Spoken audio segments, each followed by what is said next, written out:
Basically, it says the following content is being used for entertainment purposes only, so please do not give me a copyright strike. Thank you.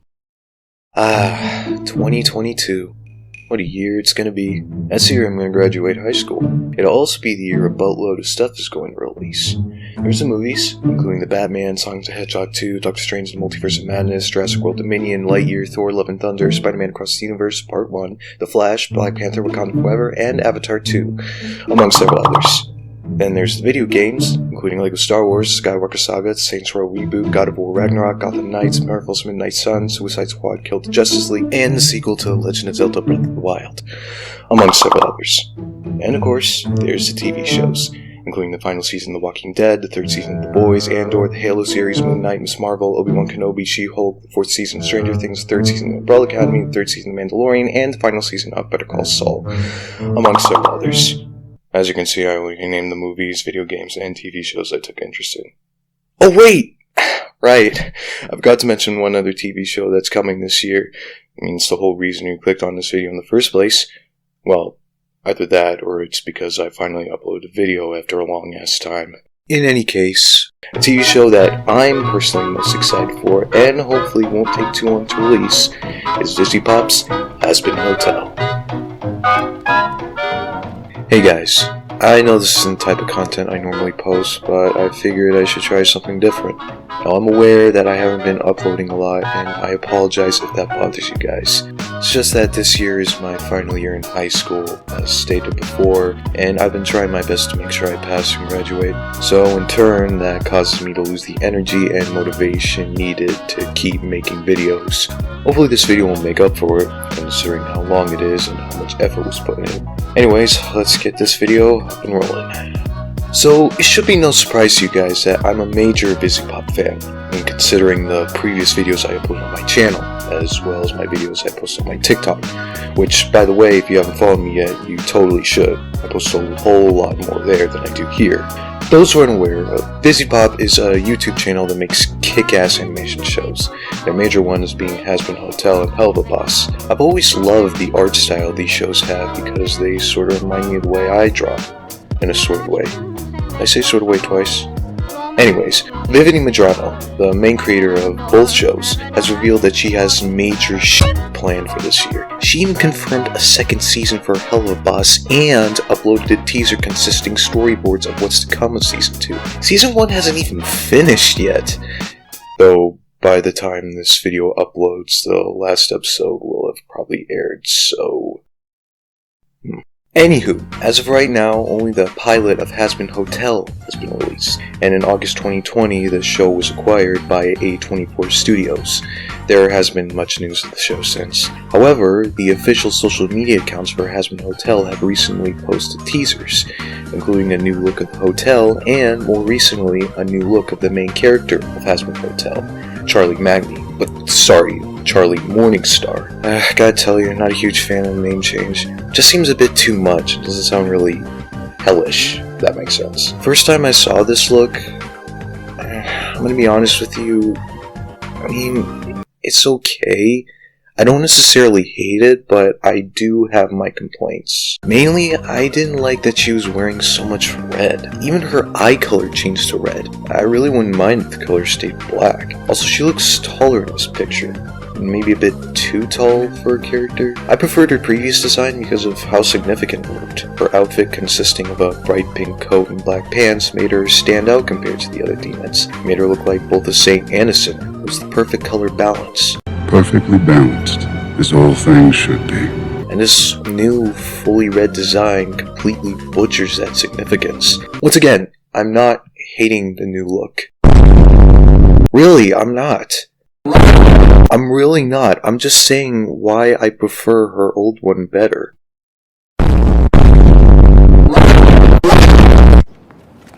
Anyways, being the non-complaining person that I am... Hold up! Wait a minute! I do have my complaints. Being the non-complaining person that I am... Stop the cap! I kinda brushed it off and not let it bother me. And then about a day or so later, something came to my mind. What if Charlie's look isn't a complete do-over of the character, what if she has this look for a reason that might lead up to this unexpected plot twist? Now before you Hazbin fans type in the comments, Charlie isn't the only one getting a redesign, everyone's getting a redesign, you idiot. Let me tell you, I'm aware of this. Just like I'm aware that some of the voice actors from the pilot aren't going to be returning to voice their roles in the main show. By the way, I should take this opportunity to say that replacing Michael Kovac is fucking bullshit. The guy is an amazing voice actor. He did great voicing Angel Dust, and he'll do great voicing N in Glitch's upcoming series, Murder Drones. Which, by the way, I recommend watching the pilot. It's really good and pretty edgy. What was I talking about again? Right, redesigns. I know Charlie isn't going to be the only one getting a redesign. This is simply a thought I came up with that I figured would be a good idea for a video. That's all. It's just a theory. A film theory! Don't. We're not doing that. Before I start discussing my theory, I should probably explain both Viv's concept of hell and the plot of Hazbin Hotel so people get a good context of everything. Of course, if you don't want to hear me explain what you already know, by all means, skip to the part where I begin to discuss my theory. To those who didn't skip because A, you don't know Viv's concept of hell and or the plot of Hazbin Hotel, B, you do know but you figured you could use a quick refresher, or C, you simply want to watch the whole video because you like what I post, I applaud you. Thank you for taking some time out of your life to hear me explain something that's probably unnecessary to do, but I want to do it anyways. Let's get to it. So, in Vivziepop's universe, hell isn't just one whole world. It's a world divided by 7 rings, each ring consisting one of the 7 deadly sins: pride, lust, gluttony, sloth, wrath, greed, and envy. There are 2 types of demon species who live in hell: sinners and hellborns. Sinners are demons who arrive in hell after their death. Their appearance varies based on their personality and how they died. Also, they're immortal, which makes sense considering they already died. The only exceptions are death by angelic weapons, which have the ability to kill the most powerful demons. Now, Hellborns are demons who were born straight in hell, hence the name. Hellborns can vary from imps, hellhounds, succubuses, demon royalty, and many others. Now, Hellborns can die in hell, though some will be more difficult to kill than others, especially demon royalty. Now, sinners can't pass through the Pride Ring, which is the top ring of hell. Hellborns, on the other hand, can travel to all 7 rings of hell. And that's basically it. Now let's get into the plot of Hazbin Hotel. So the pilot starts off with Charlie singing a song that I'm honestly not a huge fan of. It just sounds too classical. I don't really like classical music. Anyway, she basically explains how hell is overpopulating with sinners, and her dad Lucifer believes the only solution to this is how to nearly cleanse, or exterminators, who look like those creepy angel statues from Doctor Who, come to hell and brutally kill any demon they see. Charlie believes that there has to be a better way to solve overpopulation than just having our own people slaughtered. Tile shows up, we fast forward, and we see Charlie doing an interview with Sinner reporters Katie Killjoy and Tom Trench. Looking back, I start to realize that Tom got abused a lot in the pilot, and in my opinion, he deserved better. Reminds me of how Moxie was treated in episode 4 of Helva Boss. So Charlie explains to the reporters, as well as the audience, for a possible solution to abolishing yearly cleanse. I can't stand idly by while the place I live is subjected to such violence. So, I've been thinking, isn't there a more humane way to hinder overpopulation here in hell? Perhaps we can create an alternative way to change souls through redemption? Basically, her plan is to put sinners into a redemption program through a hotel she inherited, which at that time was called the Happy Hotel. Yeah, not a huge fan of that name. Just sounds childish. I would have preferred a name like the Hotel of Redemption or something. That would sound cooler and people would get the general idea of it. I just realized I'm roasting the hell out of Charlie in this video without meaning to, and she's one of my favorite characters. What's wrong with me? When Charlie reveals her idea to the public, knowing that they are demons of hell, no one took her seriously. What in the 9 circles makes you think a single denizen of hell would give 2 shits about becoming a better person? This scene is sad to watch. Really, the only person that's supporting her is her sinner girlfriend, Baggy. In an attempt to win the public over, Charlie sings a song about how her hotel will accept any sinner to redeem themselves, even if they're a cartoon porn addict. Seriously, that's a lyric in the song. It's a really good song, much better than her previous one in my opinion. She even uses her demon abilities to create a stage performance out of thin air. It's spectacular. But even after that full-on performance, almost passing out due to exhaustion, it still wasn't enough. Wow! That was shit. Poor Charlie. She's the princess of hell. She's just trying to save her people, and they're still giving her crap. Though I'm probably one to talk. As a last resort of persuasion, Charlie mentions the fact that she already has a patient in a redemption program, a sinner named Angel Dust. The porn star?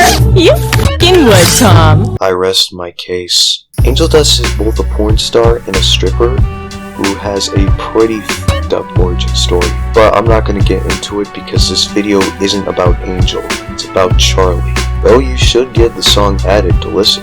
It's pretty catchy. Going back to the interview, Charlie explains how much of a good patient Angel is. And that probably could have persuaded at least some of the sinners, if it weren't for this. Breaking news! We are receiving word that a new player has entered the ongoing turf war. Let's go to the live feed.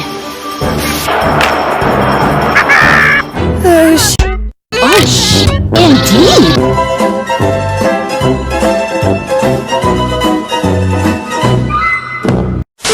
While Charlie was doing her interview, Angel was helping out his friend Cherry Bomb piss off this prick, Sir Pentious. God, I fucking hate that guy. Also, I'm just gonna go ahead and say that I find Cherry the most attractive out of all the female characters. Shut up. After Katie called this out and told Charlie how much of a failure she is, Charlie decided to stand up for herself. Yeah, well, how does it feel that I got your pen, huh? Bitch! Damn. I hope she has more creative burns like this in the show. But yeah, you can imagine things got out of hand. Or Tom. After a long and awkward limo ride, Charlie, Vaggie, and Angel returned to what was supposed to be a beacon of hope for the sinners. It is now simply a sad, empty hotel with a cheap-ass mini-fridge. This scene of Charlie calling her mom Lilith is the saddest moment of the pilot, and I'm sure a lot of fans will agree. The fact that Lilith doesn't even bother picking up already makes it sad, but it gets a whole lot sadder when Charlie says this. I think Dad was right about me. The fact that Lucifer openly admits to her own daughter that she's a failure to him is so depressing and so uncalled for. And tears as well. Ugh, the feels! This scene ends with Charlie leaning on the doors of the hotel, trying to cope with her defeat.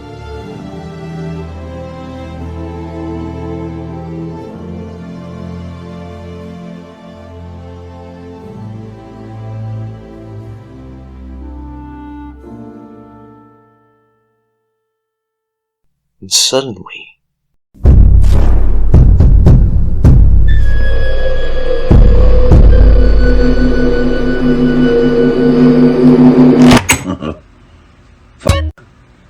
Fuck you. wait, that's not right. There he is, Alastor the Radio Demon. Now there's not much known about Alastor, except that he was a sinner who seemingly gained his powers overnight, transforming into an overlord. He also has a great passion for his mother. It's nice to know that even a demon still has love for the one that gave them birth. Why not make that sound so poetic? There was no need for that. Anyways, Alastor arrives at the hotel to discuss a proposition with Charlie. He wishes to help her make the hotel a booming success, but not because he believes in Charlie's cause. He simply wants to do it out of Sheer absolute boredom! Right. Thanks, Al. Now, Vaggie, being the overprotected girlfriend she is, tells Charlie not to trust Alastor. But, being the moral person she is, Charlie decides to give Alastor a chance. But she decides not to make a bonded deal between them, as Alastor suggested before. No shaking, no deals. As Princess of Hell and heir to the throne, I, hereby order that you help with this hotel for as long as you desire. Surprisingly, Alastor abides, and he gets to work. Also, just because, here's this clip. And what can you do, my effeminate fellow? I can suck your dick. Ha! No. Your loss. To wrap things up quickly, Al hires an energetic maid Nifty, summons a bar, Red Flag, hires a gambling bartender, Husk, and then conjures up this Broadway musical. Then shit blows up, this asshole shows up, Alastor summons a demon Kraken to kill him, thank God. The gang heads back inside to eat some jambalaya, which is fucking delicious. And finally, we get a close-up view of the Happy Hotel sign, which magically changes into its rightful title, Hazbin Hotel. And that's the end. Wait, Dexter. Isn't there a post-credit scene showing Pench's survival? He's dead! He's fucking dead! Alright? We're done talking about him. Anywho, now that we've discussed Viv's hell and the pilot's plot, let's finally get into my theory regarding Charlie's new getup. So, finally made it. The rushers have been waiting. Just kidding, I understand why you skipped. The pilot's section was far too long than it needed to be. So, going back to Charlie's new look, I realized something familiar about it. Doesn't her appearance look fairly similar to Alastor's? Like, I just can't unsee the connection. I mean, just think about it. She's wearing all red, just like Alastor. She has broader shoulders, just like Alastor. Her eyes are red, just like Alastor's. She looks taller in this picture. Alastor's pretty damn tall. I mean, not as tall as Angel does, but tall enough to assert his dominance, like the true Sigma male he is. There is definitely a similarity here. Faint one, sure, but it's there. And I believe there are two possible reasons for this. Reason one, Charlie wants to be more like Alastor. In the pilot, there are plenty of moments where Charlie can be seen enjoying what Alastor is doing. The changes he brings to the hotel, the Broadway show he fabricates, even the moment he straight up summons a frickin' Kraken to kill you-know-who. But he's not dead. Anyways, you get the idea. Charlie's starting to look up to Alastor, so in response to this, Charlie decides to dress more like Al, while keeping items of clothing from her previous outfit. She even changes both her eye color and her height to be more intimidating like Al. I believe Charlie does this to show people that she means business, and it will be wise not to fuck with her. That would impress the hell out of her parents. Now, of course, there's reason two. Charlie's being mind-controlled by Alastor. Huh? Yes, I know, that is a really big stretch, but it's still a possibility. What if Al somehow found a way to take control of Charlie's mind, which in turn causes her to be less like herself and more like Al? It would explain why her eye color changed from black to red. I honestly wouldn't be surprised if Alastor would be capable of doing this. I mean, he is the radio demon, you know, the sinner who seemingly turned into an overlord overnight. Anyways, in both of these scenarios, Alastor is the cause for Charlie's change, and I believe he wants her to be more like him. In the pilot, Alastor tries so hard to impress Charlie. A bit too hard, but it worked. Why though? Why is Alastor putting in all this effort? I know he said he's doing this simply because he's bored, but can we truly take his word for it? He's the radio demon. This guy's a con artist. A total mind f***. Charlie herself even says that to his face. Okay, so, Al, you're sketchy as f***, and you clearly see what I'm trying to do here as a joke. And let's not forget this scene. I want to watch the scum of the world struggle to climb up the hill of betterment, only to repeatedly trip and tumble down to the fiery pit of failure. Yeah, if that's not a red flag, I honestly don't know what is. There is no telling what's on this guy's mind. So you're probably wondering, if Alastor isn't helping Charlie simply out of boredom, then why is he helping her? I have an answer for that, and I assume a large number of you will want to click off this video the second it comes out of my mouth. So prepare yourself.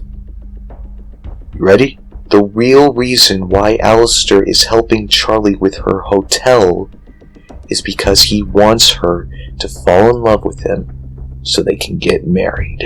Hell no, to the no, no, no, hell to the no. Yes, yes, yes, I know. That sounds completely ridiculous. Yes, I know. Especially considering the fact that Alastor is canonically asexual. I know how it sounds, and you're right to be skeptical, but just hear me out.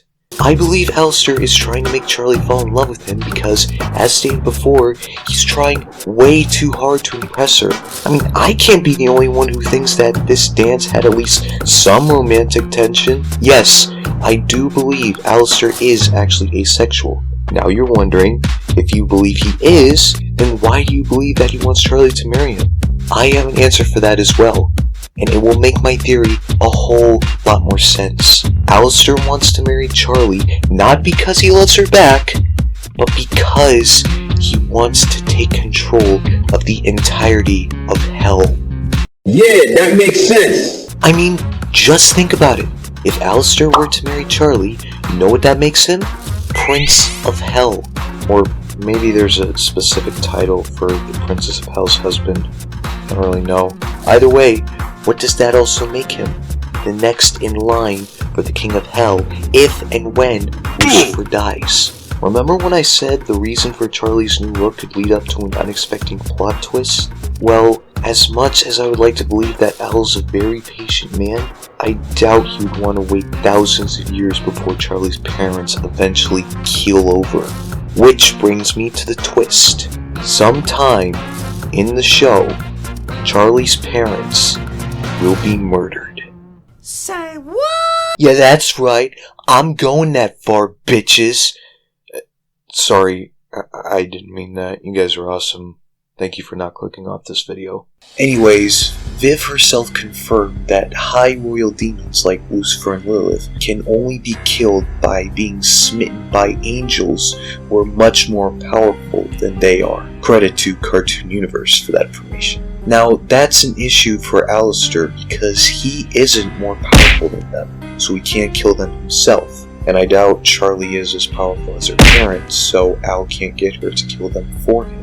The only possible way for Alastor to get Charlie's parents killed is if he frames them for something so disastrous that the angels themselves have to get involved.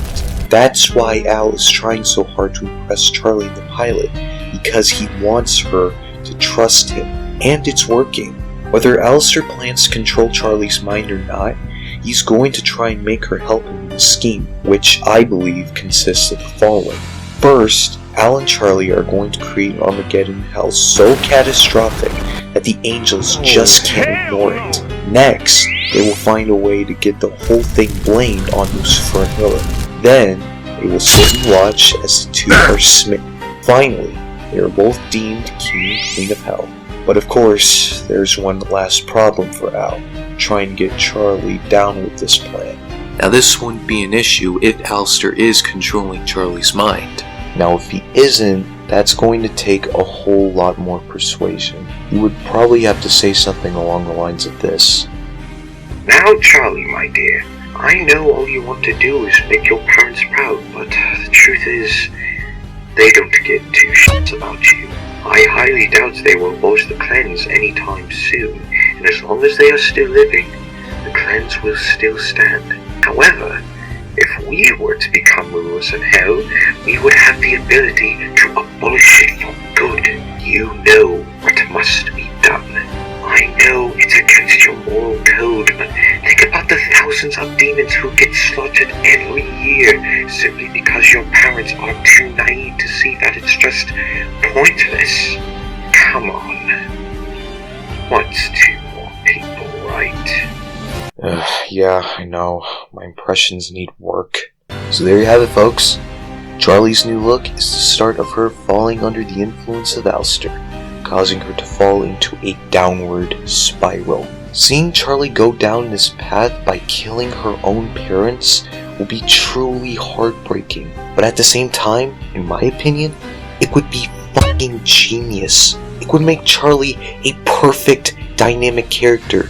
In case you don't remember 5th grade English class, a dynamic character is a character who progressively changes from good to evil, or vice versa. Examples of dynamic characters include Anakin Skywalker, Walter White, Zuko, and Iron Man. I believe that's what we're going to see in the show. The progression of Charlie Morningstar fading away from the adorable cinnamon roll she is, all according to Alastor's plan. A plan that involves marrying Charlie and getting her parents killed so that he can become the ruler of hell. Or I'm reading too much out of a fucking picture. This is simply a new look Viv thought was cute, and this entire video was a complete utter waste of time. Take it easy, it's just a drawing. Either way, I had fun making this video.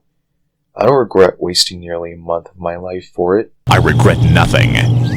I really can't wait to watch the show if and when it comes out this year. So anyways guys, I hope you enjoyed this video and didn't get bothered by the fact that most of it was just me describing the pilot, which was, once again, probably unnecessary to do.